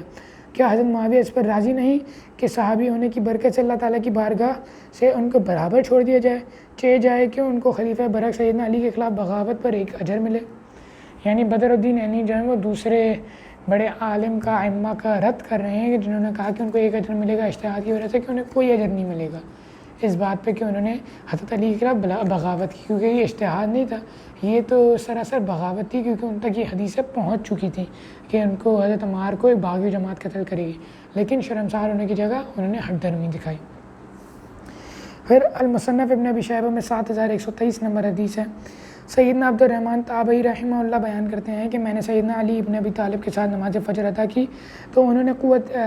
قنوت نازلہ پڑھی جس میں یہ دعا فرمائی: اے اللہ تعالیٰ، یہ تو خود معاویہ اور اس کے شیعہ سے نمٹ لے، اور عمر ابن عاص اور اس کے شیعوں سے نمٹ لے، اور ابا سلمی اور اس کے شیعوں سے نمٹ لے، اور عبداللہ بن قیس اور ان کے شیعوں سے نمٹ لے، انہوں نے تباہ و برباد کر دیا۔ پھر المصنف ابن ابی شیبہ کی 39,035 نمبر حدیث میں حضرت سیدنا یزید بن اسم تابعی رحمہ اللہ کا بیان ہے کہ جب سیدنا علی ابن ابی طالب سے جنگ صفین کے مقتولین کے اخروی انجام کے متعلق یعنی آخرت کے بارے میں پوچھا گیا تو انہوں نے حضرت علی نے ارشاد فرمایا: مجھے اللہ تعالیٰ سے امید ہے کہ ہمارے اور ان کے مقتولین عوام الناس جنت میں ہوگی، یعنی ان کی طرف سے جو لوگ شہید، دیکھو رسول اللہ کی جو پارٹی تھی ان کے شہداء جو ہیں یا پھر ان کے جو ہمارے شہداء نہیں بھی ہیں، غازی بھی ہیں، ان کے لیے تو آپ صلی اللہ علیہ وسلم بول کے تھے یہ جنتی پارٹی ہے، کیونکہ وہ عمار بن یاسر ان میں شامل تھے، لیکن دوسری پارٹی کو آپ صلی اللہ علیہ وسلم کہا تھا جہنم کی طرف بلانے والی ہے۔ حضرت علی ان کے لیے ایک نیک اوپینین رکھتے تھے، انہوں نے کہا کہ مجھے امید ہے کہ اللہ تعالیٰ ان کی عوام کو بھی اور میری عوام کو بھی جنت میں اعلیٰ مقام عطا فرمائے گی شہید ہونے کے سبب۔ لیکن آگے الفاظ ہیں، لیکن جہاں تک معاملہ میرے اور معاویہ کے درمیان ہے وہ اللہ کی عدالت میں آخرت کے دن طے پائے گا اور اللہ ہمارے بھی فیصلہ کرے گا۔ حضرت علی نے حضرت طلحہ کو معاف کیا کیونکہ وہ اجتہادی خطا تھی، حضرت زبیر کو معاف کیا، اجتہادی خطا تھی، سیدنا عثمان کو معاف کیا کیونکہ ان سے کوئی لڑائی نہیں تھی لیکن ان سے ڈفرینس آف اوپینینس تھا، تھوڑی سی اختلافات تھے لیکن معاف کیا۔ حضرت سیدہ عائشہ سے اختلاف تھے لیکن ان کی عزت میں کوئی کمی نہیں چھوڑی، جمل میں ان کے بھائی کے ساتھ ان کے بھائی کے ہاتھوں نے واپس باعزت مدینہ منورہ بھجوایا۔ لیکن جہاں بات معاویہ بن ابی سفیان کی آئی وہاں حضرت علی نے ان کو معاف نہیں کیا اور فرمایا کہ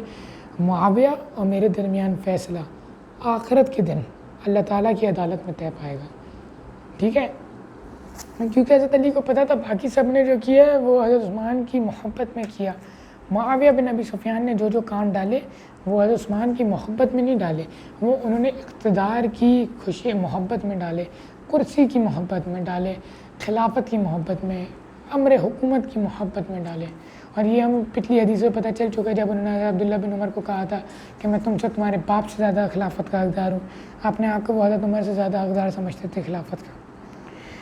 خیر، صحیح مسلم کی حدیث اگلی 2459 نمبر حدیث، سیدنا ابو سعید خدری بیان فرماتے ہیں کہ رسول اللہ نے ارشاد فرمایا: میرے بعد میری امت کے لوگ دو گروہوں میں تقسیم ہو جائیں گے، یعنی سیدنا علی کی پارٹی اور معاویہ کی پارٹی، پھر ان دونوں گروہوں کے اندر ہی سے ایک تیسرا فرقہ نکلے گا، خوارج، اور اس الگ ہو جانے والے فرقے سے وہ گروہ قتال کرے گا جو ان دونوں گروہوں میں سے اقرب الی الحق ہوگا، یعنی حق کے زیادہ قریب ہوگا، یعنی سیدنا علی بن ابی طالب کی پارٹی، کیونکہ جنگ نہروان نے انہوں نے ان سے جنگ کی تھی، یعنی تیسری جماعت ویسی فارغ، اور ان کے خلاف جنگ کون کرے گا جو زیادہ حق پر ہوگا۔ اب یہاں پہ اقرب الی الحق کے لفظ استعمال ہوئے ہیں حدیث میں، تو اس کا مطلب یہ نہیں ہے کہ دونوں میں سے زیادہ حق پر جو تھا وہ، اس کا مطلب یہی تھا کہ جو حق پر ہے۔ یہ عربی میں بات کرنے کا ایک طریقہ ہوتا ہے اقرب الی الحق، لیکن یہ اس بات کو اس حدیث کو کچھ لوگ بیس بنا کے کہتے ہیں کہ اللہ یہاں پہ رسول اللہ کے فرمان سے ہمیں پتہ چل گیا کہ دونوں ہی حق پہ تھے، اس لیے جو حضرت معاویہ کی جنگ تھی وہ اجتہاد پہ مبنی تھی، اور دونوں حق پہ تھے تو اس لیے کیونکہ حضرت علی زیادہ حق پہ تھے تو وہ جنگ کے لیے گئے۔ نہیں، یہ جھوٹ ہے، اور یہ قرآن سے ثابت کرتے ہیں۔ سورہ آل عمران کی آیت نمبر 167 میں اللہ تعالیٰ فرماتا ہے کہ جب منافقین کو بلایا جا رہا تھا جنگ احد کے لیے اور انہوں نے منع کر دیا تھا، تو اللہ تعالیٰ نے فرمایا کہ اس وقت وہ لوگ جنہوں نے منع کر دیا تھا احد میں منافقین نہ جانے سے، وہ لوگ ایمان سے زیادہ ایمان اور کی نسبت کفر سے زیادہ قریب ہے۔ وہاں بھی اقرب کے لفظ استعمال کیے ہیں اللہ تعالیٰ نے، تو وہاں پہ اقرب کا یہ مطلب نہیں تھا کہ وہ ایمان کی طرف تو تھے لیکن تھوڑے تھوڑے کفر کی طرف بھی تھے، نہیں، اللہ تعالیٰ، کیونکہ ایک وقت میں انسان یا تو کافر ہو سکتا ہے یا مومن ہو سکتا ہے. اللہ تعالیٰ کا مطلب یہی تھا کہ وہ کافر ہو چکے ہیں اس وقت، کیونکہ انہوں نے رسول کی بات سے انکار کر دیا. اسی طرح یہاں پہ بھی اقرب الی الحق کا مطلب حضرت علی کی پارٹی سے حق پر تھی، امیر معاویہ کی پارٹی حق پر نہیں تھی. یہ عربی میں محاورہ کہنے کا ایک طریقہ ہے. پھر صحیح بخاری میں 6933 اور صحیح مسلم میں 2456 نمبر حدیث ہے. سیدنا ابو سعید خدری بیان فرماتے ہیں کہ رسول اللہ صلی اللہ علیہ وآلہ وسلم مال غنیمت تقسیم فرما رہے تھے کہ عبداللہ بن ذوالخویصیر یتمی آیا اور کہنے لگا، اے محمد انصاف کرو. آپ نے جلال میں آ کر فرمایا، تو برباد ہو، جب میں ہی انصاف نہ کروں گا تو اور کون کرے گا؟ سیدنا عمر بن خطاب نے عرض کی، مجھے اجازت دیجیے کہ اس گستاخ کو قتل کر دوں. آپ نے فرمایا، رہنے دو، اس کے کچھ ساتھی مستقبل میں ایسے بھی ہوں گے کہ تم اپنی نماز کو ان کی نماز اور اپنے روزے کو ان کے روزے کے مقابلے میں حقیر سمجھو گے. یعنی وہ خوارج بہت عبادت گزار ہوں گے. یہ لوگ دین میں سے یوں خارج ہو جائیں گے جیسے تیرا اپنے ہدف سے آر پار نکل جاتا ہے، جیسے تیر اپنے ہدف سے آر پار نکل جاتا ہے اور اس تیر کے اگلے پچھلے اور درمیانے کسی بھی حصے پر کوئی نشان نہیں لگا ہوتا. یعنی یہ خوارج جو ہیں وہ دین سے اس طرح نکل جائیں گے جیسے کہ تیر اپنے کمان سے نکلتا ہے اور وہ گوبر اور خون میں سے صاف نکل جاتا ہے. ان خوارج کی ایک نشانی یہ ہوگی کہ ان میں سے ایک شخص کا کٹا ہوا بازو عورت کے پستان یعنی بریسٹ جیسا ہوگا. اور یہ لوگ اختلاف جو سیدنا علی اور حضرت معاویہ کے درمیان ہوا کہ یہ اس وقت ظاہر ہوں گے جب حضرت علی اور حضرت معاویہ کے بیچ میں اختلاف ہوگا. سیدنا ابو سعید خدری بیان فرماتے ہیں کہ میں گواہی دیتا ہوں کہ میں نے خود رسول اللہ کو یہ سب باتیں فرماتے ہوئے سنا تھا، اور میں یہ بھی گواہی دیتا ہوں کہ سیدنا علی نے ہی ان خوارج کو جنگ نہروان میں قتل کیا تھا اور میں بھی آپ کے ساتھ تھا. اور پھر خوارج میں سے ایک شخص کی لاش لائی گئی جس میں وہ تمام علامات موجود تھیں جو رسول اللہ نے پیشن گوئی ذکر فرمائی تھیں، اور اس متعلق قرآن کی یہ آیت بھی نازل ہوئی تھی. اور ان میں سے بعض آپ پر صدقات کی تقسیم میں طعن کرتے ہیں، یعنی کرٹیسائز کرتے ہیں رسول اللہ کو. تو ہمیں پتہ چل گیا کہ خوارج کون ہیں اور وہ دین سے کس طرح نکلیں گے. جیسے ایک تیر کمان سے نکلتا ہے اور ان کے خلاف جنگ کرنا کتنا ضروری ہے، ان کے خلاف قتال کرنا کتنا ضروری تھا. پھر اب یہ حدیث ہے سنن نسائی الکبریٰ کی 8575 نمبر حدیث. اب یہ پوری ایک لمبی حدیث ہے جس میں حضرت عبداللہ بن عباس اور خوارج کے بیچ میں مکالمہ ہے، جس میں خوارج بتاتے ہیں کہ وہ کیوں حضرت علی کے خلاف ہوئے اور انہیں کیا کیا مسئلے ہیں حضرت علی سے. اب ہم وہ حدیث پڑھتے ہیں. سیدنا عبداللہ بن عباس بیان فرماتے ہیں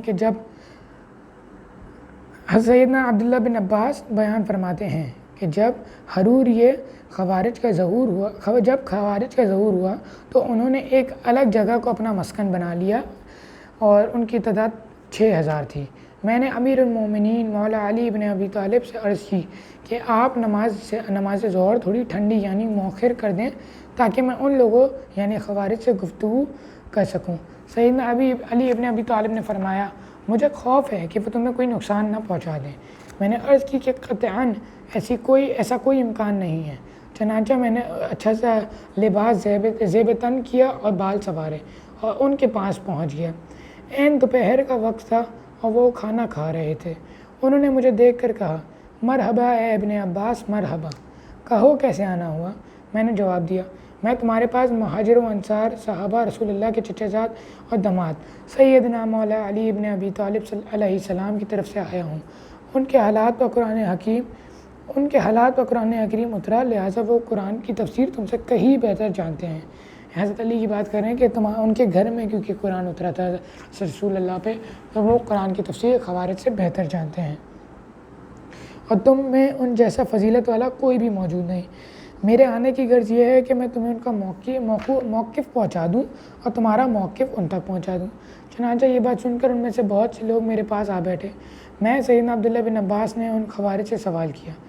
مجھے اس بات کی دلیل دو کہ کس دلیل کی روشنی میں تم لوگوں نے صحابہ اور رسول اللہ کے مجھے اس بات کی دلیل دو کہ کس دلیل کی روشنی میں تم لوگوں نے صحابہ اور رسول اللہ کے چچا زاد اور داماد سیدنا علی ابن ابی طالب سے دشمنی مول لے لی ہے. انہوں نے کہا، اس اختلاف کی 3 وجوہات ہیں. میں نے کہا، وہ 3 وجوہات کون سی ہیں؟ ان میں سے ایک نے کہا، پہلی بات تو یہ ہے کہ انہوں نے یعنی سیدنا علی بن ابی طالب نے اللہ تعالیٰ کے معاملے میں انسانوں کو قاضی ٹھہرا لیا، حالانکہ اللہ تعالیٰ کا فرمان ہے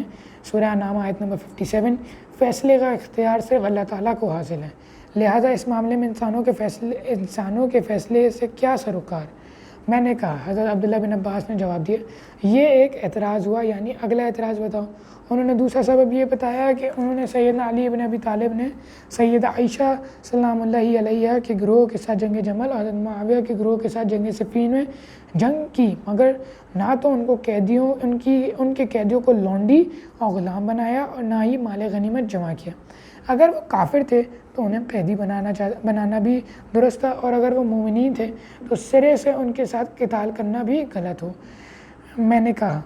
یہ دو باتیں حضرت عبداللہ بن عباس نے کہا، تمہاری دو وجوہات ہو گئیں اختلاف کی، اب تیسرا اعتراض بتاؤ۔ انہوں نے کہا، انہوں نے یعنی سیدنا علی نے حضرت معاویہ کے ساتھ معاہدے کی تحریر میں اپنے نام سے لفظ امیر المومنین مٹوا دیا ہے، لہٰذا اگر وہ امیر المومنین نہیں ہیں تو کیا امیر الکافرین ہیں؟ میں نے کہا، ان تین اشکال کے علاوہ اور کوئی اور اعتراض بھی ہے تم لوگوں کا حضرت علی کے خلاف؟ یعنی ان کے پاس کیا اعتراض تھے کہ انہوں نے حضرت علی، ان کا خارجیوں کے تین اعتراض یہ تھے کہ حضرت علی نے نمبر 1 انسانوں کو قاضی بنا لیا تھا، نمبر 2 جنگ جمل اور صفین جیتنے کے باوجود انہوں نے ان کے قیدیوں کو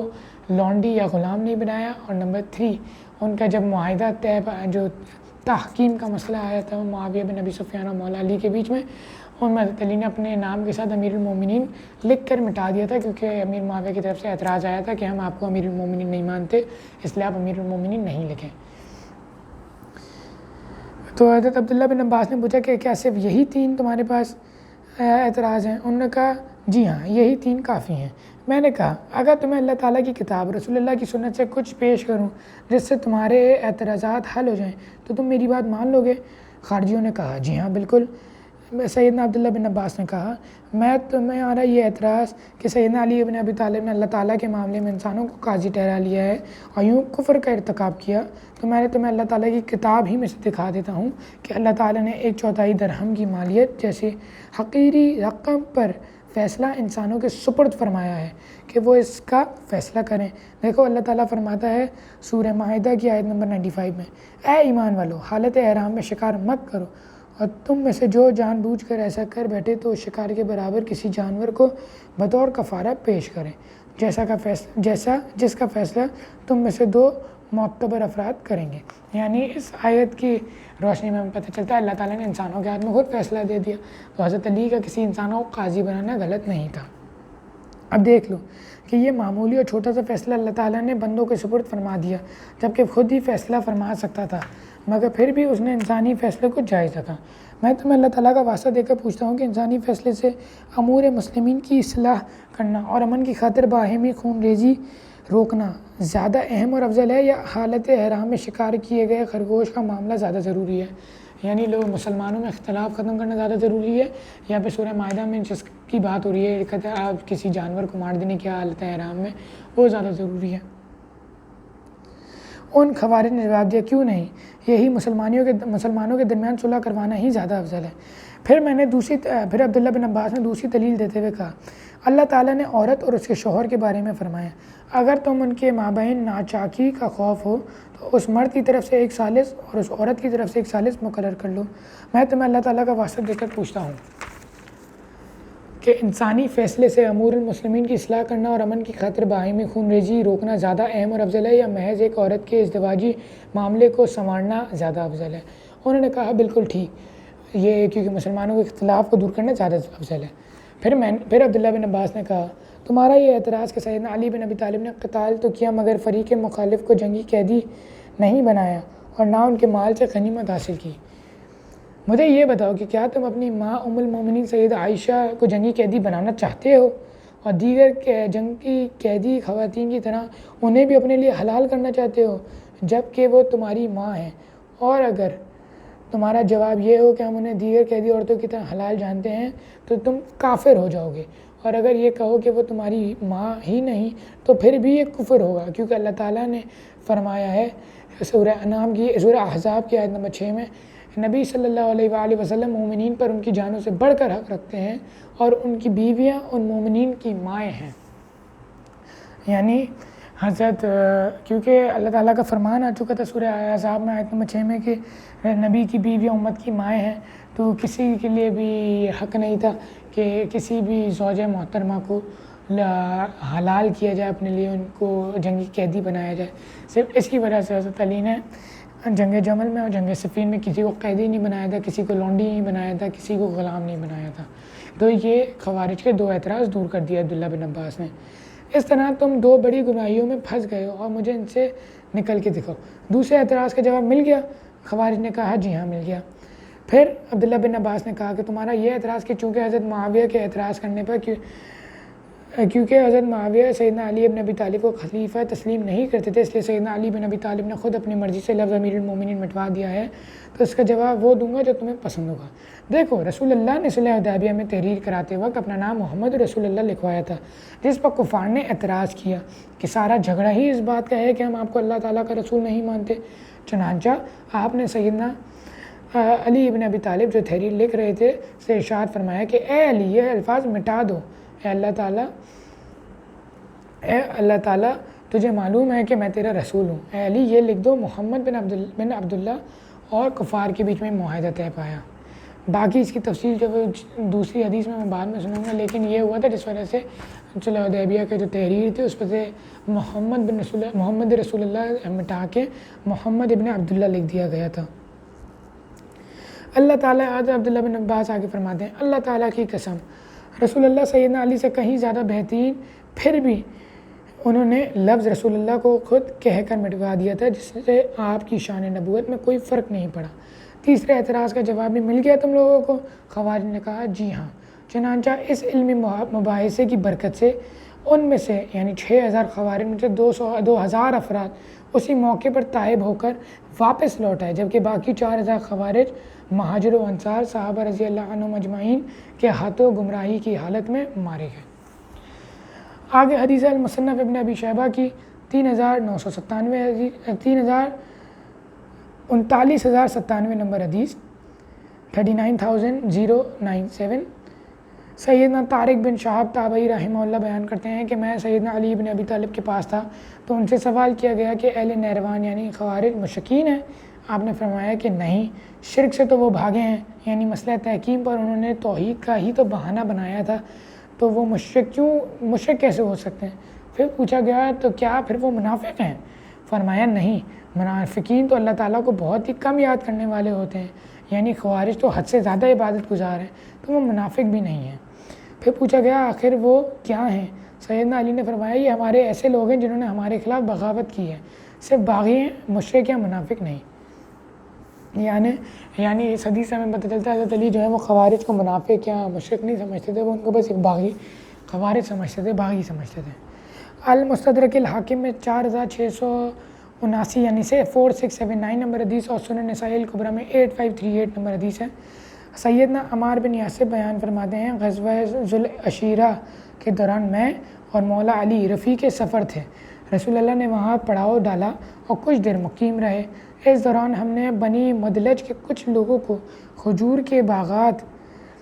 میں کام کرتے دیکھا، تو سیدنا علی اور میں ان کے پاس آئے اور کچھ دیر تک ان کا کام دیکھتے رہے۔ پھر ہم پر نیند غالب آ گئی تو ہم دونوں جا کر کھجور کی چھوٹے پودوں میں مٹی پر لپیٹ کر سو گئے، مٹی میں لیٹ کر سو گئے۔ پھر رسول اللہ ہی نے آ کر اپنے پاؤں مبارک سے ہمیں ہلا کر بیدار فرمایا، اور ہماری حالت یہ تھی کہ ہم گرد سے خوب آلودہ ہو چکے تھے۔ اس موقع پر رسول اللہ نے سیدنا علی سے فرمایا اے ابو تراب یعنی مٹی والے، اٹھو۔ پھر فرمایا میں تم دونوں کو اگلے زمانوں میں سب سے بدبخت شخص کے بارے میں نہ بتاؤں اور اس زمانے کے سب سے بدبخت شخص کے بارے میں نہ بتاؤں؟ تو عمار بن یاسر مولا علی نے فرمایا کیوں نہیں؟ تو آپ صلی اللہ علیہ وآلہ وسلم نے فرمایا کہ اگلے زمانوں میں سب سے بدبخت شخص احیمر نامی شخص تھا، جس نے قوم سمود کی اونٹنی قتل کی تھی۔ اس نے قوم سمود کی اونٹنی قتل کی تھی، اس کے بعد سے قوم سمود پہ عذاب آ گیا تھا۔ اور اے علی، میری امت کا سب سے بدبخت شخص وہ ہے جو تیری تلوار کے اوپر ضرب لگائے گا، جو تیرے سر پہ تلوار سے ضرب لگائے گا اور تیری داڑھی کو تیرے سر کے خون سے رنگ دے گا، وہ میری امت کا سب سے بدبخت شخص ہے۔ جس طرح قوم سمود کی اونٹنی قتل ہو جانے کے بعد سے قوم سمود پہ عذاب آ گیا تھا، اسی طرح مولا علی علیہ السلام کی شہادت کے بعد اس امت میں خلافت راشدہ کا نظام ٹوٹ گیا، اور اس امت میں پھر خلافت کبھی قائم نہیں ہو سکی سوائے 2 سال کی جو حضرت عمر بن عبدالعزیز کے وقت میں ہوئی تھی، اور پھر اب ایک دفعہ پھر قائم ہوگی خلافت علی منہاج نبوت جب امام مہدی تشریف لائیں گے۔ لیکن حضرت علی کی شہادت سے ابھی تک مسلمان جو ہیں وہ خون ریزی کے شکار رہے ہیں، آپس میں جنگوں کا شکار رہے ہیں، آپس میں اختلاف کا شکار رہے ہیں، اور اب تو اختلاف اتنے اونچے ہیں کہ آپس میں مسلمان ایک دوسرے کو مسلمان تک نہیں مانتے۔ اور یہ وجہ یہی ہے، جب ہم نے اللہ کے تحفے امیر المومنین مولا علی علیہ السلام جیسے انسانوں کی قدر نہیں کی اور ان کا ساتھ نہیں دیا لوگوں نے باغیوں کے خلاف، معاویہ بن ابی سفیان اور ان کے ساتھیوں کے خلاف جنگ کرنے میں، تو ظاہر سی بات ہے پھر ایسا وقت آنا تھا۔ اللہ تعالیٰ کفران نعمت کرنے کا بدلہ لیتا ہے۔ جب ہم نے کفران نعمت کیا، جو کہ نعمت حضرت علی کی فارم میں آئی تھی، جو کہ حضرت ابوبکر اور حضرت عمر کی خلافت کو واپس ری اگنائٹ کر سکتے تھے، واپس پیدا کر سکتے تھے، تو ان کی شہادت کے بعد یہ بہت مشکل تھا۔ آج ہم روتے ہیں کہ اللہ عمر جیسا حکمران دے دے، اللہ ابوبکر جیسا حکمران دے دے، کیسے دے دے؟ ہم نے کام ہی اتنا بڑا ڈالا ہے، ہم نے اللہ کے محبوب ترین آدمیوں کو شہید کیا ہے، ہم نے علی کو شہید کیا ہے، ہم نے علی بن ابی طالب کو شہید کیا ہے، ہم نے ان کے خلاف جنگیں کی ہیں، مسلمانوں نے ان کو اذیتیں پہنچائی ہیں، 60 سال تک ان کے اوپر ممبروں پر لعنت ہوئی ہے۔ یہ آگے میں ڈسکس کروں گا اگلی ویڈیو میں، کیونکہ ایک بہت لمبا ٹاپک ہے، تو اس کو میں پارٹس میں ڈیوائڈ کیا، یہ ہمارا پارٹ 1 ہے۔ اس میں 2 حدیثیں رہ گئی ہیں، وہ میں کور کر لیتا ہوں، پھر آج کی اس ویڈیو کو ختم کرتا ہوں۔ المستدرک الحاکم میں 6360 نمبر حدیث اور المجمع زوائد میں 12054 نمبر حدیث ہے۔ سیدنا عبداللہ بن عمر فرمایا کرتے تھے، مجھے پوری زندگی کسی بھی چیز کا اتنا افسوس نہیں ہے جتنا اس بات پر ہے کہ میں نے سیدنا علی کے ساتھ مل کر باغی گروہ کے خلاف جنگ جمل، صفین اور نہروان میں جنگ نہیں کی تھی۔ یعنی حضرت عبداللہ بن عمر جو ہیں ان کا ایک غلط اجتہاد تھا، وہ نیوٹرل ہو گئے تھے حضرت علی کی خلافت کے وقت، نہ انہوں نے حضرت علی کا ساتھ دیا تھا نہ باغیوں کا۔ لیکن جب ان کی نزا کا عالم آیا تھا، جب وہ بڑے ہو گئے تھے، بوڑھے ہو گئے تھے، جب وہ یاد کرتے تھے چیزوں کو تو ان کو بڑا دکھ ہوتا تھا اور بہت ریگریٹ کرتے تھے کہ کاش میں نے علی کا ساتھ دے دیا ہوتا تو ہم مسلمانوں کو یہ وقت نہیں دیکھنا پڑتا جو بنو امیہ کی شکل میں جابر حکمران مسلمانوں پہ مسلط ہو گئے تھے، جنہوں نے تلوار کی زور پر حکمرانیت اور پھر ملوکیت کا ایک سلسلہ اور نظام شروع کر دیا تھا، جس سے آج تک مسلمان باہر نہیں نکل سکیں، اور ظلم کی ایک نئی داستان شروع کر دی تھی۔ تو یہی سارے حقائق تھے، تھوڑے سے حقائق میں بتا چکا ہوں۔ آگے ہمارے 3 سب ٹاپکس اور ہیں جن کو میں کل انشاءاللہ کور کروں گا۔ امید کرتا ہوں میں نے جو بات کی وہ آپ کھلے دل کے ساتھ اور کھلے دماغ کے ساتھ سنیں گے اور کراس چیک کریں گے اور قبول کریں گے اور حقائق جانیں گے، جو حقائق ہم سے ہمارے مولویوں نے، ہمارے بڑوں نے صدیوں سے چھپاتے آئے ہیں اور بنو امیہ اور معاویہ بن ابی سفیان کی حرکتوں پہ پردہ ڈالتے آئے ہیں۔ اب وقت ہے کہ لوگوں کو پتہ چلے کہ جمل، صفین، نہروان میں حق پہ کون تھا، ہم لوگ کو پتہ چلے کہ ہمیں کس کا ساتھ دینا چاہیے، ہمیں پتہ ہو کہ ہمیں کس کا شیعہ ہونا ہے۔ اگر شیعان امام شافعی کا بہت مشہور زمانہ شعر ہے جو اسماء و رجال کی کتابوں میں ہمیشہ سے نقل ہوتا ہے کہ اگر محمد اور آل محمد سے محبت کرنا رافضی ہونا ہے تو اے جنوں انس کے گروہوں، دونوں گروہ اس بات پر گواہ ہو جاؤ کہ میں رافضی ہوں۔ اسی طرح میں بھی کہتا ہوں کہ اگر آل محمد سے، اہل بیت سے محبت کرنا رافضی ہونا ہے تو سب گواہ ہو جائیں کہ میں بھی رافضی ہوں۔ مجھے کوئی شرم نہیں ہے اس بات پہ کہ میں جتنی محبت میں مولا علی سے کرتا ہوں یا اہل بیت سے کرتا ہوں اور باقی صحابہ سے کرتا ہوں، اس کا مجھے کسی سے سرٹیفکیٹ نہیں چاہیے، کسی سے بھی، کیونکہ وہ میرا اور میرے اللہ کا معاملہ ہے۔ لیکن میرے لیے کوئی بھی شخص رسول اللہ کے بعد مولا علی سے افضل نہیں ہے اور اہل بیت سے افضل نہیں ہے، چاہے کوئی بھی ہو۔ بس یہاں پہ اینڈ کرتا ہوں۔ اگر میں نے جس بات میں کوئی بات غلط کہہ دی ہو تو اللہ تعالیٰ مجھے معاف فرمائے، اور جو بات میں نے حق کی ہے تو اللہ تعالیٰ اسے قبول منظور فرمائے اور ہم سب کو معاف فرمائے۔ آمین ثم آمین۔